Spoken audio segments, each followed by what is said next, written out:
Hello and welcome to this special edition of Talking Europe, coming to you from London. We're here in the UK on the early hours of June 24th. The final and official tally of that UK referendum was announced. Britain had voted after over 40 years of membership to leave the European Union.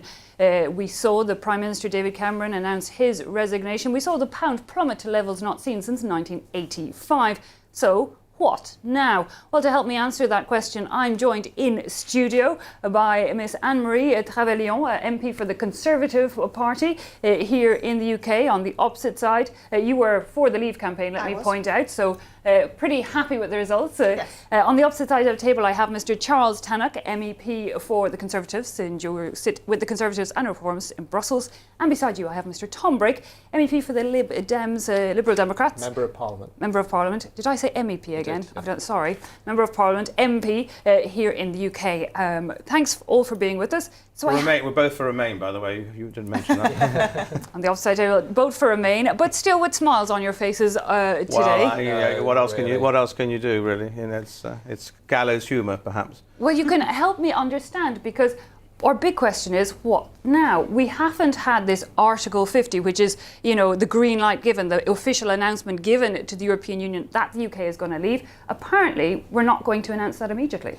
Well, I think the Prime Minister was very clear in his statement today that because he plans to step down later in the year and allow a new leader to take his place, he would rather leave that formal part of the process to the new incumbent to take that on. And over the summer, hopefully, informal discussions will begin on how the various parts of the new relationship might start to build before the formal Article 50 clock, if you like, starts ticking. So negotiations in a way with the EU before? Well, I think just starting to have the conversation, it's a very complex set of rules and regulations to unravel, and I think no one is running to leap off a bridge and say we must do it instantly. We want to do it in a calm and as friendly a way as possible. And of course, when that announcement is made, we're being told 2 years of negotiations ahead at a European level. Mr. Tannock, how do you see that unfurling?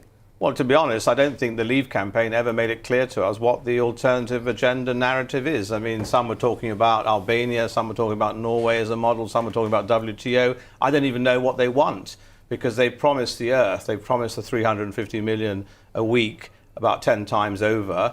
The whole issue, the whole campaign became one of immigration. One side promised there'd be no immigration. Others, like Dan Hannan, says it will make no difference, or there'll be more Commonwealth migrants to replace Poles and all this. So it's a very confused message, but they were able successfully to get that message across, and we weren't able to commit to transmit the facts and the figures and the reality of what the EU does for this country, sadly. Mr. Brake, and now will we have to bring both sides together to proceed with these negotiations of, one, the withdrawal with the EU and the new relationship with the EU? Well, there will have to be an attempt to bring the sides together in the UK, and the Prime Minister said in his statement, for instance, that he was going to want to involve the Scottish Parliament and the Welsh Assembly and Northern Ireland. Now, the difficulty there, of course, is that Scotland voted very heavily to stay in the European Union, and Scotland have already indicated, the SNP have indicated they want to press a second referendum to break up the United Kingdom. And in Wales, the Welsh politicians were in favour of staying in. The people voted in favour of coming out. In Northern Ireland, the politicians were in favour of coming out and the people were in favour of staying in. So imagine how those negotiations are going to take place. And London voted in strongly, I'm very proud to say, as a London Good luck to whoever is the new Prime Minister with sorting out that mess. Well, I think, there is questions. This is going to be a negotiation, and we all need to sit down and move forwards. But the reality is the people didn't only vote on immigration. Across the northeast, where I'm based, and where we had a very, very strong vote for out, a lot of the question was genuinely about democracy and that sense of being cut off from their politicians and wanting to be brought back closer to those they're elected. They find the European Union too distant and too imposing, and we want to see a better relationship. Somebody said to me, this is the first time I met my MEP, I said, well, there's only 8 of us for 8.5 million people. But I then asked that person to name their assembly member, their local councillor. But is there a failure and they couldn't name any of those individuals either. They may know their MP, and that's about it. But is that where the Remain campaign maybe slipped up?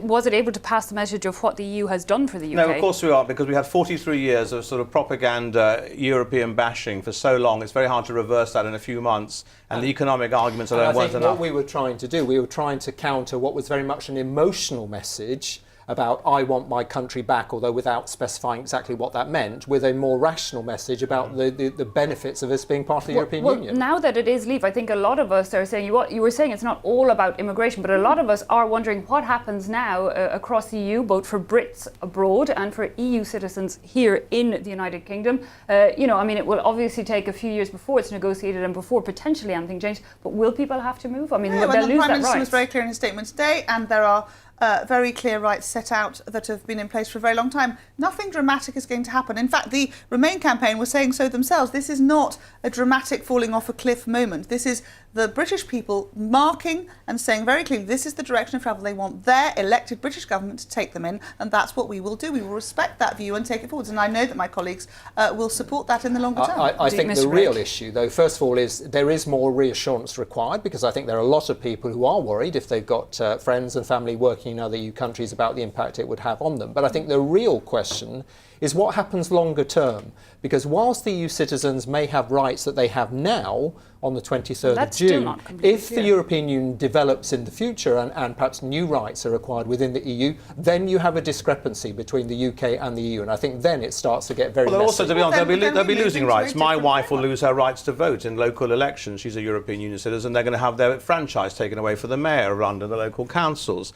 So even if they don't have to move, they're actually but the reality is that the British people have cast a very clear mandate for a change of direction, for bringing back a clearer accountability to our politicians, not to a higher set of politicians in the EU over whom we have no direct link. That's what they've asked for, and that's what we will take forwards in a calm and considered way. And I think we will see that move people are going to be very disappointed, because I think what people have been told is the moment we come out of the European Union, all of these problems that we have for funding of the NHS, lack of housing, not being able to get my child into a school, all of those problems will disappear. Well, they're not going to disappear. And we've actually heard that if immigration is going to be running at the same level, but it's going to come from America and Australia, those